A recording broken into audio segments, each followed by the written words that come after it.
meditação de hoje, né? Estamos seguindo a sequência de eventos finais que a nossa irmã Conceição está dirigindo para a gente, trazendo, né, com a inspiração de Deus esse tema que é muito importante. Amém. E sempre é bom a igreja estar estudando, né, eventos finais. E para quem não conhece o livro Eventos Finais, não é um livro que Ellen White escreveu, é um compilado de escritos de Ellen White sobre aqueles temas dos capítulos. E o capítulo de hoje é o capítulo 12 do livro, Sacudidura. Eu recomendo os irmãos lerem. Eu não tenho livro, mas tem na internet disponível. É só colocar lá, Eventos Finais, Ellen White, que vai ter o site com todos os capítulos, tudo gratuito para os irmãos acessarem. Amém. Tá? E cada parágrafo, né, cada comentário desse capítulo é retirado de outros escritos de Ellen White, então ficou tudo resumido ali, tudo que ela conversou sobre sacudidura de repente foi colocado no capítulo. Então é muito bom a gente dar uma olhada, né? Amém. Mas vamos lá, sacudidura da série Eventos Finais. Pode passar, por favor. O que é sacudidura, irmãos? É tempo de peneiramento e joeiramento espiritual. E esse tempo, irmãos, é um tempo muito solene, né? Ellen White também fala nesse capítulo. E é um tempo de extrema atenção e urgência, que nós, como povo de Deus, nós temos que considerar, prestar atenção, levar para o nosso coração, uma coisa que a gente deve entender que faz parte da nossa vida, está fazendo parte da nossa vida espiritual. Nós estamos vivendo sacudidura, então é uma coisa que o povo de Deus não pode ignorar mais. Se você já estava atento à sacudidura, parabéns, continue firme nisso, mas se você não está muito ligado nisso, comece a prestar atenção a partir de hoje, tá? Porque esse tema é um tema que com certeza vai te ajudar, né, a permanecer firme e fiel à palavra de Deus. Amém. Porque todos nós estamos passando por esse peneiramento espiritual. Pode passar, irmão, por favor. Então, qual é o conceito de sacudidura? Eu trouxe ali, eu pesquisando na internet, trouxe na Enciclopédia Adventista do Sétimo Dia, e o nome é Shaking Time, que é tempo de sacudidura mesmo. E diz o seguinte, o conceito da sacudidura. Na terminologia adventista, é um período que precede a segunda vinda de Cristo, tá?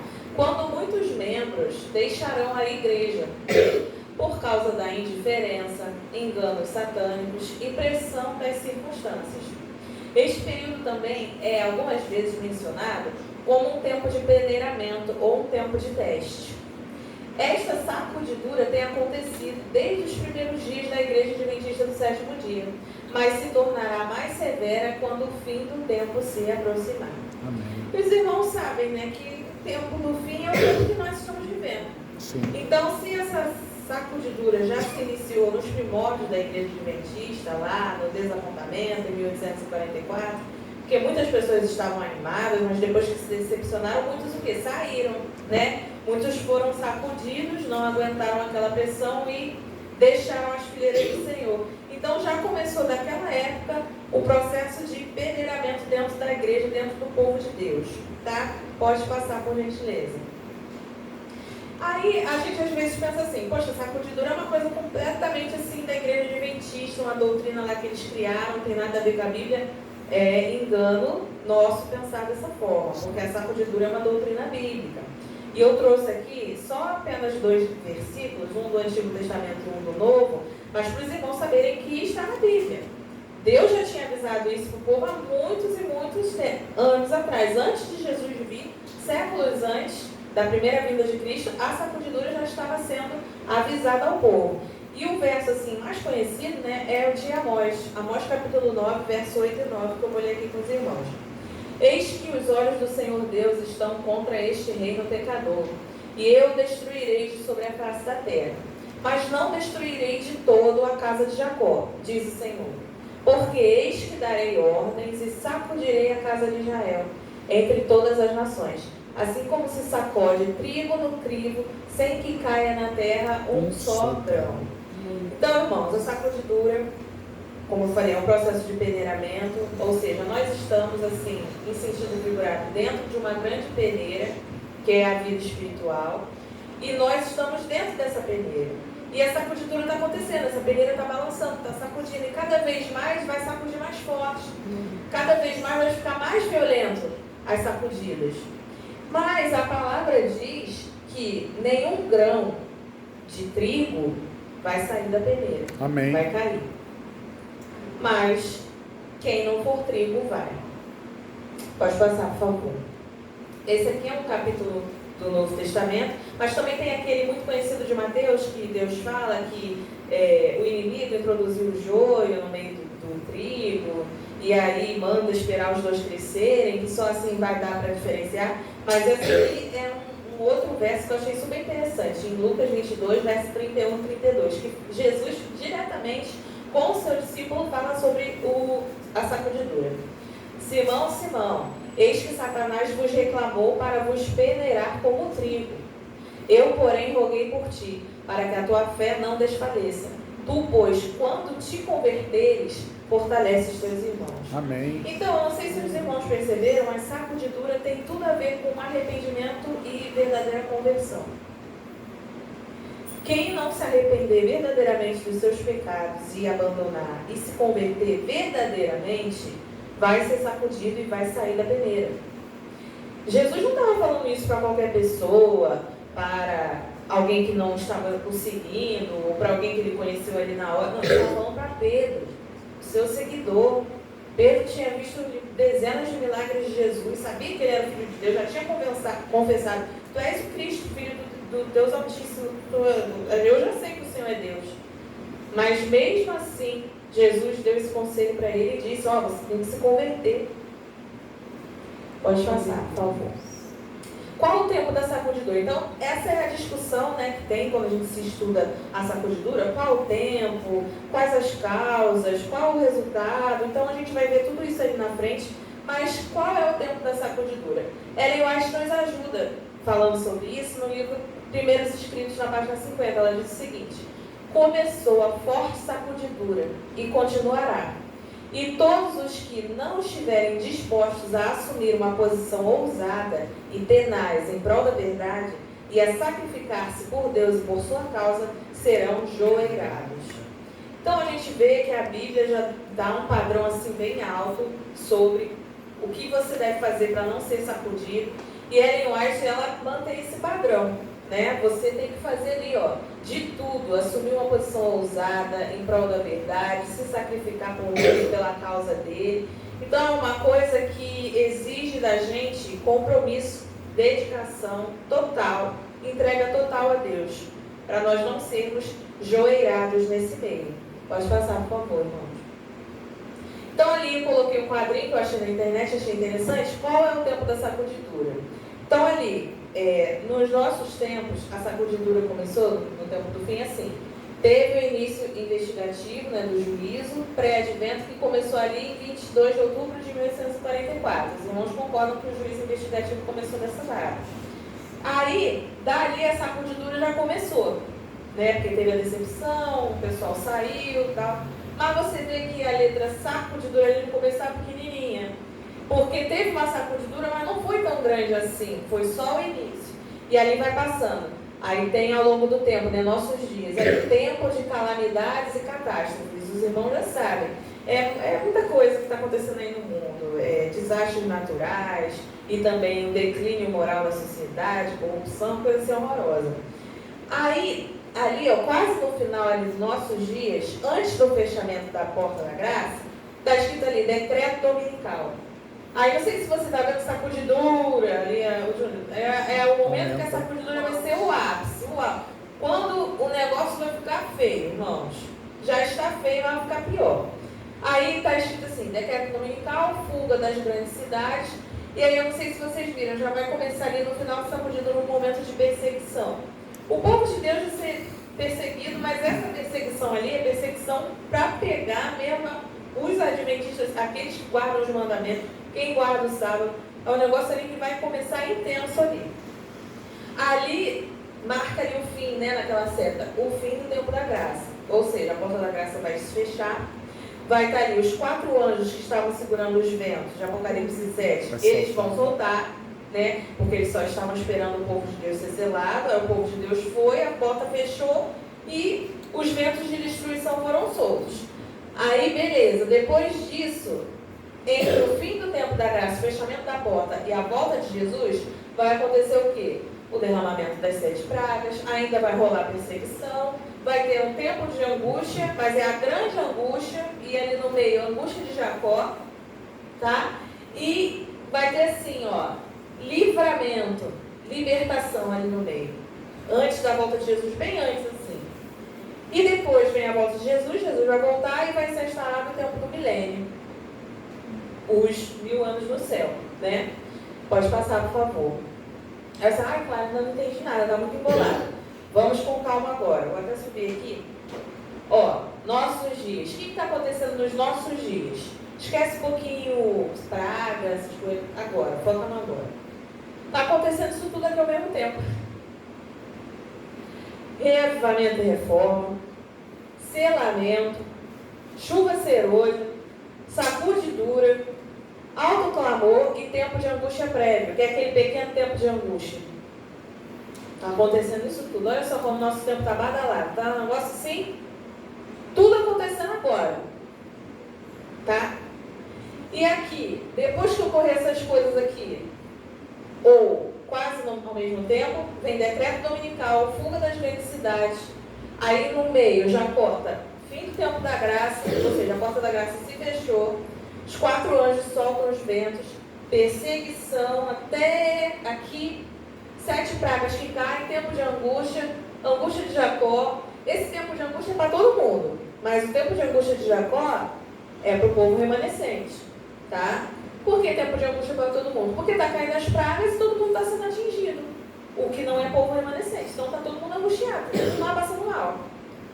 Mas nós que não estamos sendo atingidos pelas pragas, estamos vivendo outro tempo de angústia. Tem angústia de Jacó, aquela incerteza, perseguição, a gente tendo que fugir, se esconder, sem saber se está salvo ou não, aquela coisa no coração, como Jacó sentiu antes de reencontrar com seu irmão, não saber se o irmão ia matar ele, se ia se reconciliar, aquela coisa, né? E nesse contexto, decreto de morte, aí, fuga das pequenas cidades, ou seja, nem mais nas pequenas cidades a gente já pode ficar, agora é fugir para as montanhas ou para qualquer lugar que eles não nos encontram. E aqui, libertação. Por quê? Porque é a segunda volta de Cristo. Jesus vai voltar, vai buscar o povo dele e aqui milênio. Não sei se a gente já conseguiu, mas nós estamos nesse contexto. Sacudidura, nossos dias.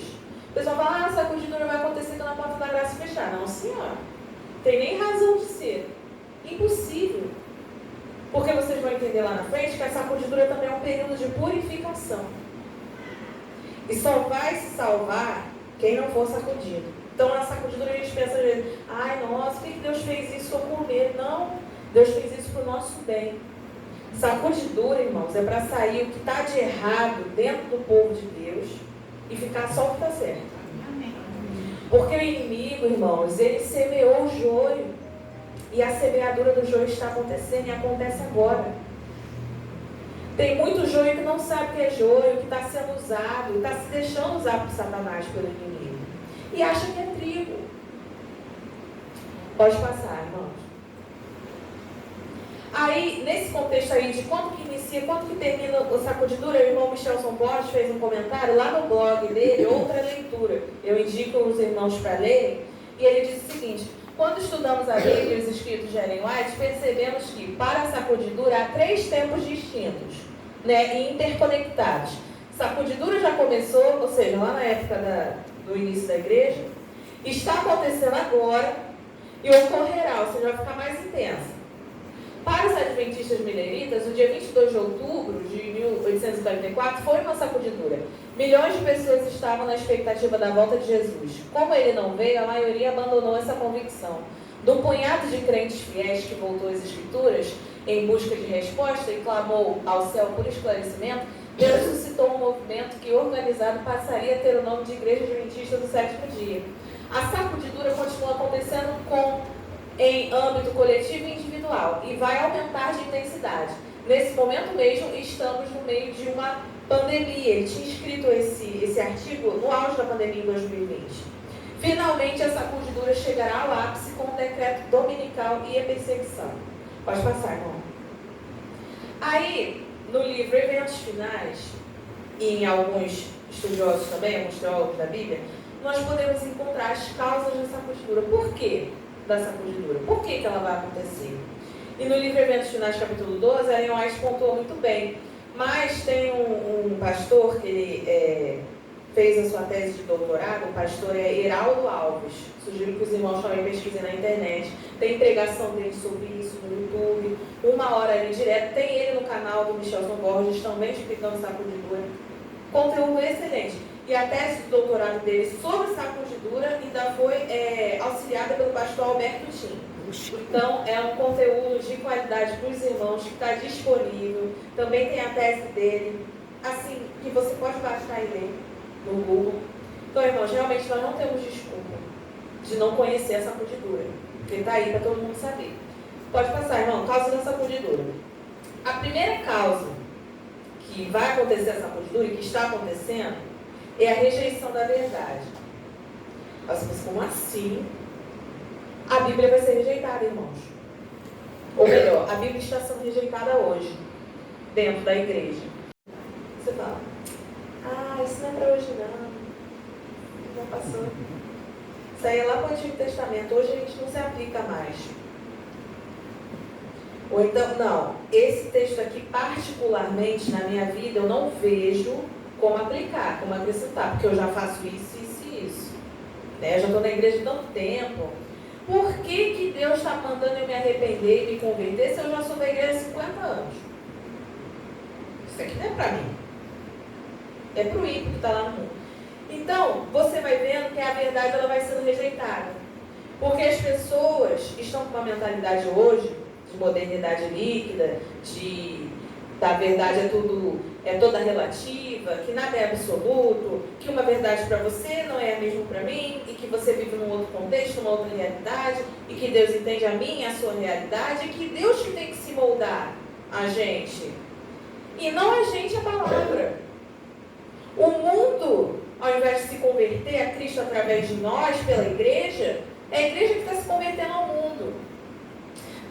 Não vamos fazer a programação assim desse jeito, né? Não vamos falar tanto assim de profecia, porque é uma coisa assim muito específica da igreja adventista. Então, se a gente quiser atrair outras pessoas, eles não vão entender, vão ficar perdidos no culto, vão ficar voando. Então, é melhor a gente não falar esse tema e a gente trazer um outro, água com açúcar. É a indiferença religiosa. A indiferença. Se são as doutrinas que caracterizam a igreja adventista como um povo diferenciado, um povo remanescente, a doutrina do santuário, não é só do sábado, que a doutrina do santuário é a única doutrina que nenhuma outra igreja tem. Exclusiva, né? É a da igreja adventista.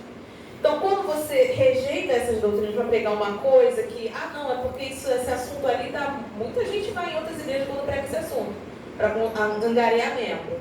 Quando a gente só se preocupa em batismo, não sei o quê, não sei o que lá, igreja muito cheia, aquela coisa, a gente vai perdendo o foco. Nós não estamos aqui, irmãos, sinceramente, com todo o coração que eu falo isso, com todo o respeito aos irmãos, a comunhão que os irmãos têm com Deus, ao tempo de igreja, ao tempo que os irmãos servem ao Senhor aqui, dedicadamente, tá? Com todo o respeito que eu estou falando isso. E estou me incluindo.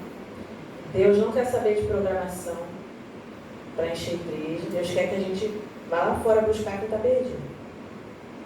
Porque a gente só está se alimentando aqui. Nossa barriga é cheia, a gente está transbordando assim, muito conteúdo, a palavra muito cheia, não tem nem mais por onde enfiar. E o pessoal lá fora passando mal, morrendo de fome. E na lição espiritual. Ninguém está pregando. Ninguém está pregando. Não, vou lá fazer um trabalho comunitário.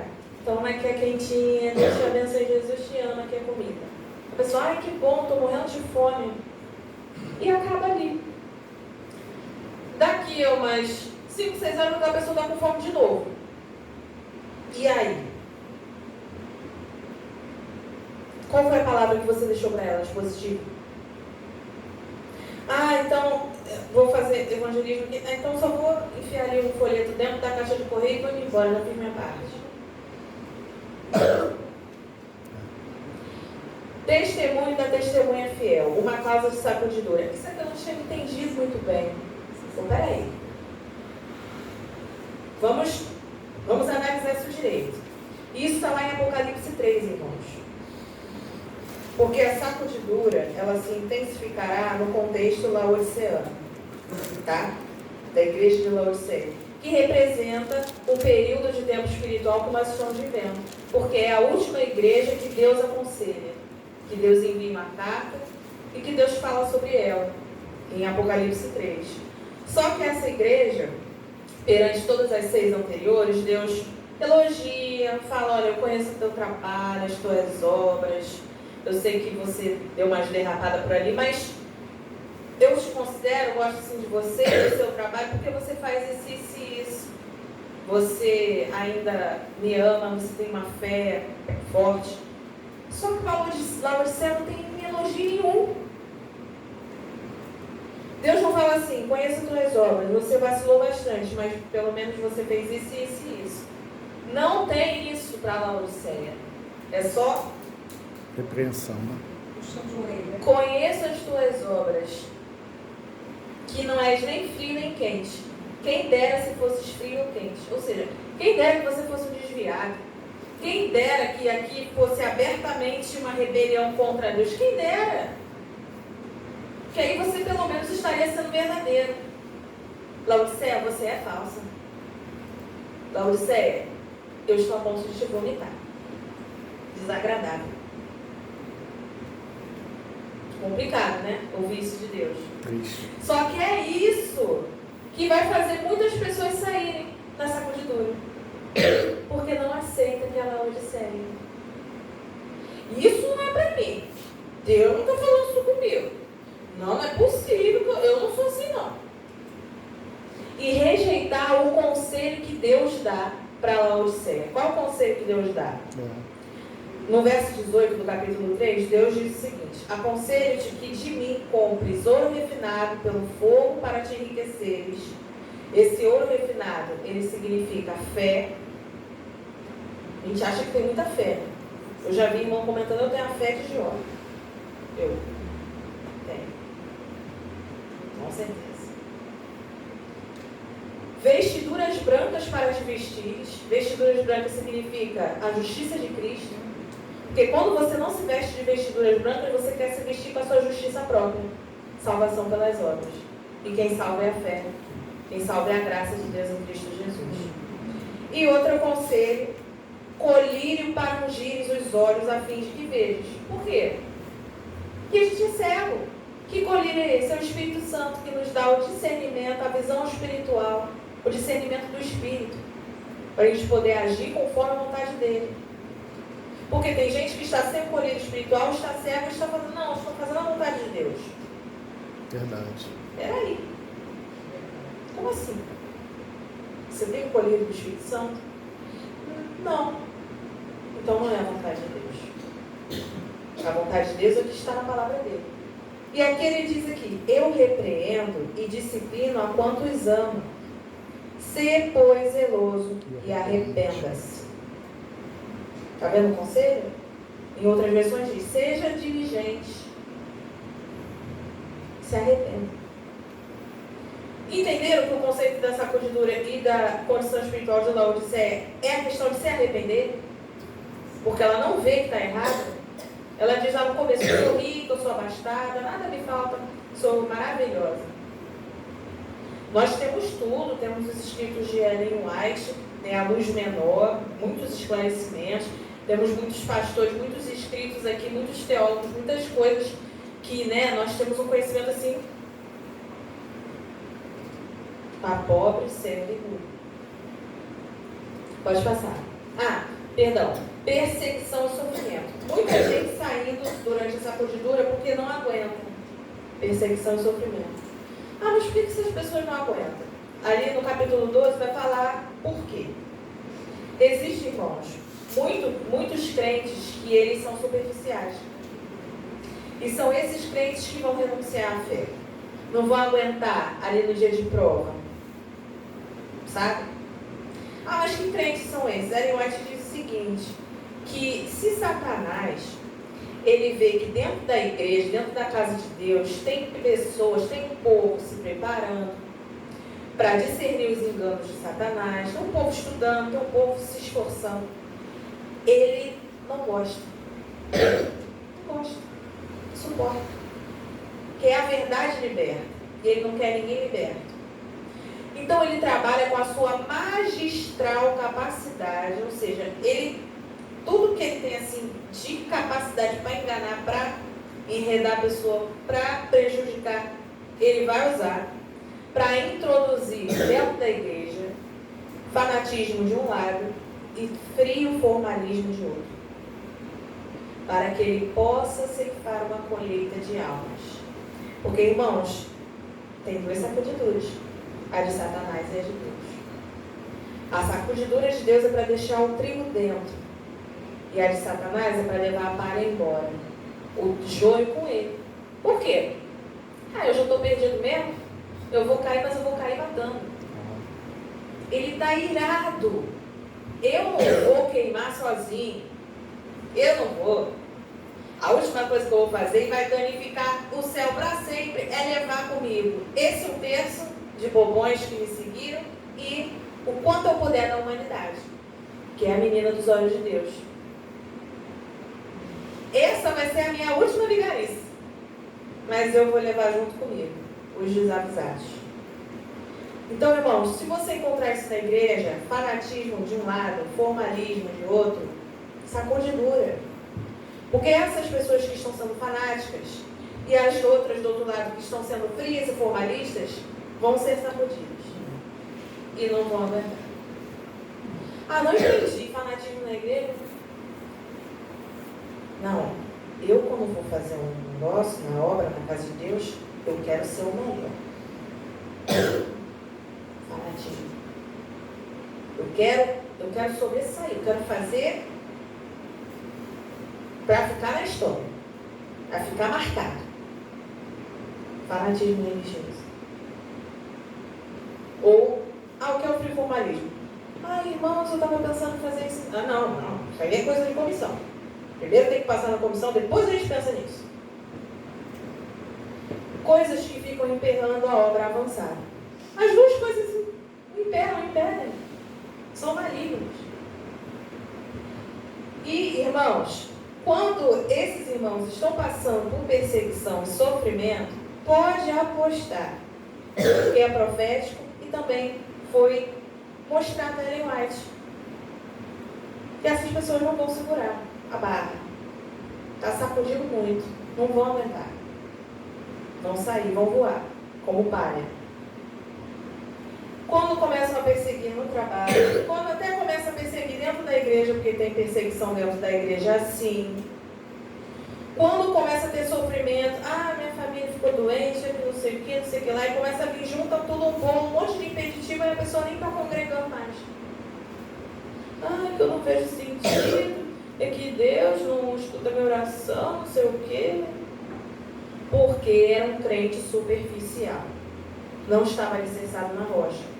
Firmou a casa dele na areia. Pode passar, irmãos, por favor. Outro motivo, falsas doutrinas. Esses irmãos que estão ali superficiais, assim, meio que boiando avulso na igreja, que ninguém sabe quem é. Pode ser eu, pode ser você, não sei. Só Deus sabe você no seu íntimo. Quando adentrar falsas doutrinas, porque isso também vai acontecer, e está acontecendo, doutrinas humanas, tradições, algumas coisas que estão acontecendo lá fora e a gente tenta abarcar aqui para dentro da igreja para ver se placa alguma coisa, para se dar certo. Essas coisas vão minando a fé das pessoas que não estão alicerçadas. Uma música esquisita, um fogo estranho que vai entrando ali no arraial no tempo. Uma coisa assim, mas só tem a ver com modéstia cristã? Só tem a ver com alimentação? Também tem seu lugar. Mas são coisas sutis, sabe? Que vai adentrando. E aí quando você vê, não tem mais como você administrar aquilo. Porque os irmãos já estão achando normal. Não, é normal, isso na igreja é normal. Acontecer isso aqui é normal. Tem nada de errado, é normal. Inclusive naquela outra igreja ali que tem a parede preta também está vendo e, nossa, lá lota, domingo à noite a gente nem consegue entrar. Enganos satânicos. Irmãos, além da sacudidura que a gente vai estar passando, além de um pequeno tempo de angústia, né, de uma leve perseguição, a gente também vai estar passando por enganos satânicos. Porque Satanás, ele trabalha dentro da igreja, é o local preferido dele. Mas ele também está enganando a todos. Enquanto todos ele puder enredar, ele está fazendo. Porque ele não brinca em serviço. Ele é dirigente no trabalho dele. Irmãos, por que você não pode ser dirigente também na causa de Deus? O inimigo está sendo. Às vezes eu mesmo fico com vergonha de mim. Fico, nossa, o inimigo está ali constantemente trabalhando numa forma de fazer todo mundo se perder. E eu aqui não quero pegar a Bíblia para ler um capítulo. Coisa.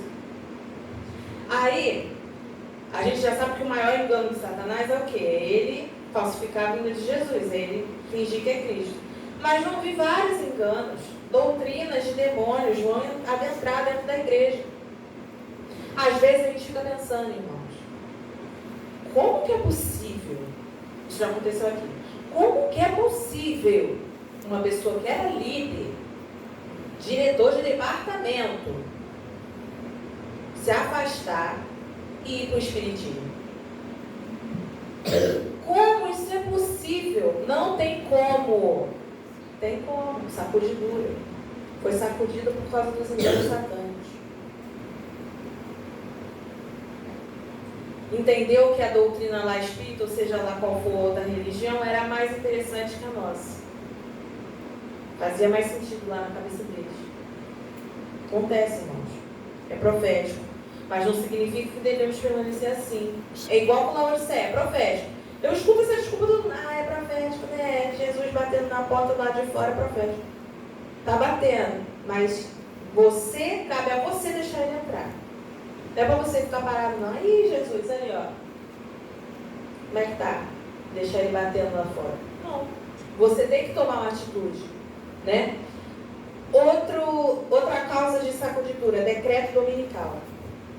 O decreto, quando estourar, já está sendo assim, muito sutil, né? Mas esse negócio de decreto dominical já existia até na época de Ellen White. Nos Estados Unidos, ali, vez ou outra, faziam uma lei para deixar de trabalhar no domingo, não sei o que lá, aquela coisa. O povo se espantava, aí aquela lei não prosperava, aí o povo se acalmava de novo, e aquilo tudo mais. Mas vai acontecer, todo mundo está sabendo, as encíclicas do Papa, Domingo Verde, vai jogando isso na internet que você vai ver. O projeto é tudo em prol do meio ambiente. Então, o planeta Terra está muito cansado, muito desgastado. Então, em prol das nossas gerações futuras, nós vamos guardar o domingo para descansar. O domingo, que é o sábado escuro. Pode passar, irmãos.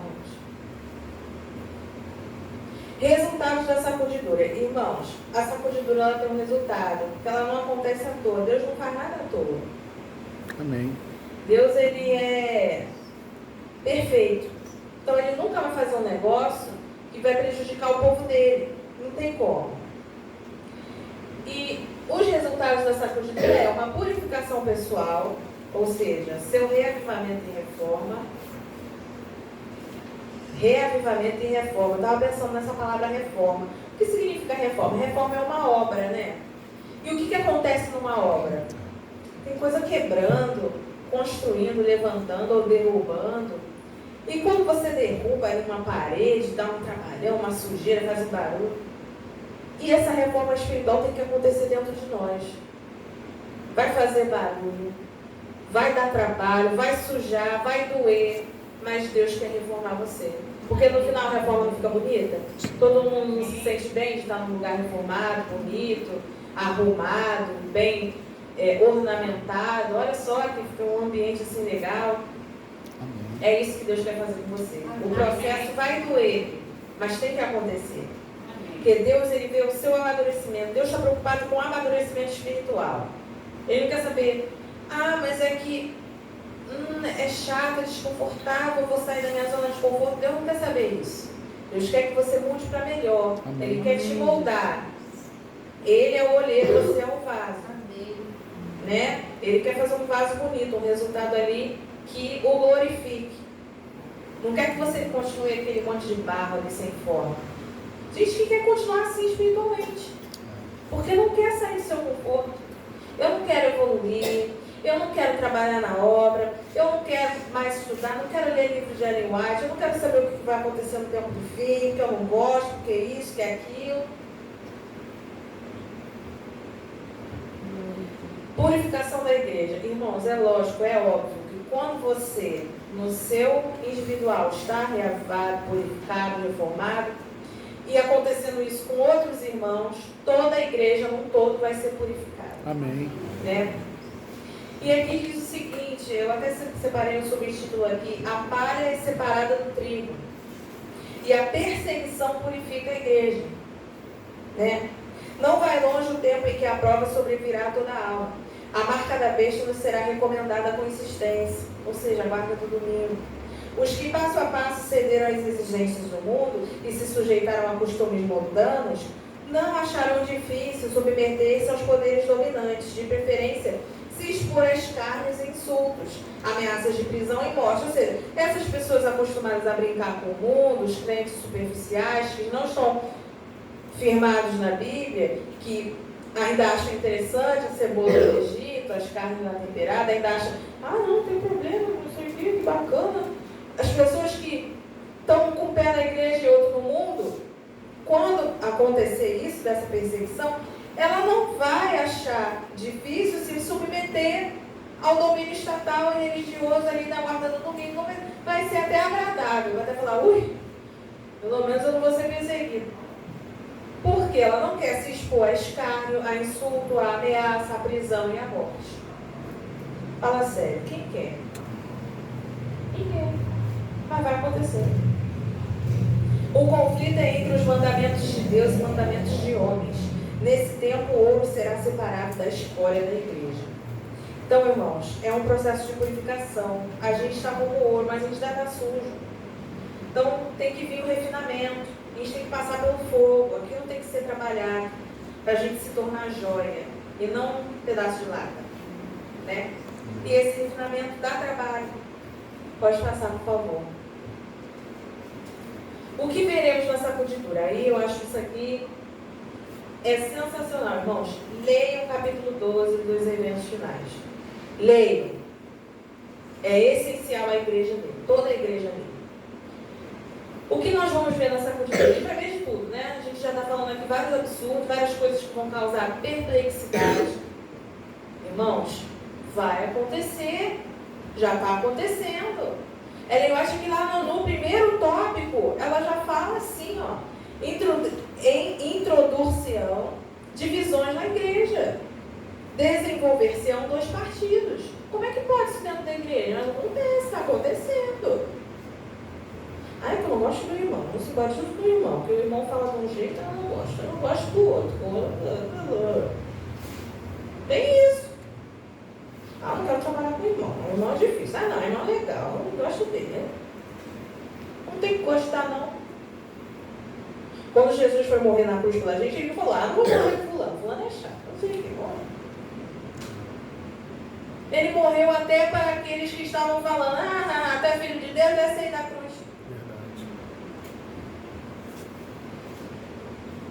Então a gente vai ver, irmãos, críticas injustas que causarão a perda de almas. Eu, quando li esse subtítulo, eu fiquei assim. Mas é a pessoa que está na igreja, que está gostando, que foi tocada pela verdade, recebeu ali o amor do Evangelho, o amor dos irmãos, foi bem recebido ali na família de Cristo, estava ali situada legal, bacana, sinergia muito boa com os irmãos, mas aí os irmãos começam a caluniar e a perseguir essa pessoa. Não sei quanto tempo vai acontecer isso. 1 ano de convertido, 2, 10, 15, não sei. Mas vai acontecer. De ter ali aquelas coisas assim, aquelas tretas, aquelas coisas dentro da igreja, aquelas desentendimentos. E aí esse irmão, ele vai ficar tipo, não entendo. Por que isso está acontecendo na casa de Deus? Não deveria acontecer isso aqui. Por que eu estou sendo caluniado? Por que eu estou sendo perseguido? Poxa, fulano deu estudo bíblico para mim. Fulano me abraçava na recepção. Por que fulano me ofendeu? Por que fizeram fofoca de mim? Nossa, eu estou muito triste. Estou muito decepcionado. Fulano era referência para mim. Eu até anotava as pregações do fulano. Fulano comia aqui em casa. Eu não estou acreditando. Naquela comissão ali muito brava, eu defendi fulano. E ele está fazendo isso comigo. Eu estou sem chão. Porque para mim fulano estava salvo. E aí, Ellen White diz que esse irmão abre o coração para o peneiramento, para o joio entrar. Ou seja, ele descobre que aquele outro irmão que estava caluniando ele é joio também. E aí ele se choca, vai guardando mágoa, raiz de amargura, pedra de tropeço, vai remoendo aquilo. Aí até chega o momento que ele pensa, eu não quero mais estar aqui. Que Deus não está mais aqui. Se o irmão fez isso comigo, sabe, o irmão, anos ali de igreja, referência, me tratou dessa forma, fez pouco caso da minha família, já me conhecia sabendo do meu problema, não me ajudou, virou as costas, vou sair também. E aí essa pessoa sai, muito triste. E o que acontece? O joio entrou nela. Entrou e essa alma vai se perder. E a Bíblia, e aqui Ellen White fala que não é só essa pessoa, até os familiares dela podem se perder. E aí, irmãos, às vezes eu vejo a gente pensando de forma egoísta assim, sacudidura, fulano saiu porque foi sacudido, então ele era o joio, eu continuo na igreja. E você fez fulano sair, porque você é joio também. Você só ainda não foi sacudido. Pesado, né? Pesado, muito. A responsabilidade espiritual que nós temos com as pessoas. Nós não podemos fazer isso com as pessoas. As pessoas contam conosco, nós somos referenciais. Claro que vai ter dia que você vai acordar chateado, você é ser humano, vai acordar aborrecido, aconteceu alguma coisa na sua família, na sua casa, você estaria atribulado, você não vai conseguir dar aquele sorriso largo, aquela coisa, abraçar o irmão, né? Mas você não vai tratar mal. Mas você não vai caluniar. Mas você não vai emprestar seu ouvido para fofoca. É verdade, né? É assim. Apostasia. O que os irmãos acham que é apostasia? Apostasia, irmãos, é prostituição espiritual. É você entrar em rebelião contra Deus. Você guardar o sábado, aí só de implicância que saiu da igreja na sacudidura, aí você vai estar num pagode, num churrasco no sábado e vai botar no Instagram, sabendo que você tem seus amigos ali da igreja, só para escandalizar. Deixa eu falar. Deserções entre dirigentes, pastores e líderes. Não acredito. Claro que acredito, eu não acabei de falar das críticas que causam aos outros irmãos? Não, quem critica vai sair também. Aqui a Ellen White fala um negócio que a gente até chora. Irmãos, eu li isso aqui 2 ou 3 vezes. Não é mentira para emocionar os irmãos, não. Eu chorei. Eu fiquei, eu não quero que isso aconteça comigo nem com ninguém. Amém. De Madureira, ninguém do distrito, ninguém da Rio Sul, ninguém de lugar nenhum. Não quero que isso aconteça. E diz assim, muitas estrelas que temos admirado por seu brilho tornar-se-ão em trevas. Gente já? Nas cenas finais da história terrestre, homens a quem ele honrou grandemente seguirão o exemplo do antigo Israel. O afastamento dos grandes princípios que Cristo estabeleceu em seus ensinos. A elaboração de projetos humanos usando as escrituras para justificar a errônea maneira de proceder sob a perversa influência de Lúcifer confirmarão os homens no engano. E a verdade de que necessitam para serem livrados de práticas incorretas se escoa da alma como água de um recipiente que vaza. Muitos demonstrarão que não são um com Cristo, que não estão mortos para o mundo, para que possam viver com Ele. E as apostasias de homens que ocupam posições de responsabilidade serão frequentes. Gente, aquele pastor saiu, perdeu a credencial, deve estar não sei o quê. Gente, o irmão da igreja, líder do departamento tal, não sei o quê. É isso aí. Não se espante, vai acontecer. Que não aconteça aqui. Amém. A gente vai ver também, irmão, para fechar, já para finalizar. Fiéis serão revelados. Aí eu senti assim um pouco de esperança, porque eu estava muito abalada. Estava muito... Gente, esse capítulo está me fazendo até mal. Porque eu estou olhando aqui e estou pensando, o que vai acontecer, gente? Estou com medo. Fiéis serão revelados. Novas conversas ocuparão o lugar dos que se retirarem. Então eu penso que assim, mesmo na hora assim, de maior sufoco, Deus está conduzindo a igreja, está nos protegendo e não vai deixar a gente desamparado. Amém. Porque Ele também tem um povo, a igreja invisível dele, que agora pode estar lá no botequinho, num churrasquinho, mas que vai ser alcançado pela verdade, porque é sincero, porque quer. Os trabalhadores da hora undécima. Eu me sinto uma trabalhadora da hora undécima, que eu tive contato com a igreja adventista quando eu era adolescente, mas eu não dei importância. Aí só na hora de prova ali de perrengue, que eu voltei, vim pra cá, eu me sinto uma trabalhadora na hora undécima, porque eu vejo, sou acompanhada pelos irmãos que estão desde o nascimento aqui na igreja. Amém. Tem muita coisa que eu preciso aprender ainda. Mas eu quero estar com os irmãos, porque eu quero fazer parte das fileiras de Cristo. Amém. Eu quero acrescentar. E muita gente lá fora também quer acrescentar. Então, irmãos, a igreja não vai ficar vazia. Tipo, nossa, está todo mundo saindo, pelo amor de Deus, o que vai acontecer com a gente? Vai sair, mas vai entrar também. Amém. Dentro da peneira vai voar, mas vai entrar também trigo. Entendeu? Eu fiquei feliz porque aqui fala que Deus vai revelar esses fiéis. Lembra o que aconteceu com Elias? Elias estava sendo perseguido com Jezebel, com Acabe, aquele tormento, aquela coisa toda. E ele pensava que ele era o único profeta ali, né? Ele estava ali naquela angústia. E Deus mostrou para ele, olha, vem cá ver quantas pessoas não se ajoelharam para Baal. Mais 7.000. É o que vai acontecer. Vocês estão pensando que está tudo perdido, que a igreja está prestes a cair, mas vai entrar aqui quem não se ajoelhou para Baal lá fora. Infelizmente tem gente se ajoelhando para Baal aqui dentro. Não vamos permitir que isso aconteça. E, irmãos, para fechar ali, a igreja parecerá prestes a cair. Vai parecer, né? A gente leu tanta coisa assim que, meu Deus, não tem como. Está caindo. Mas não, irmãos.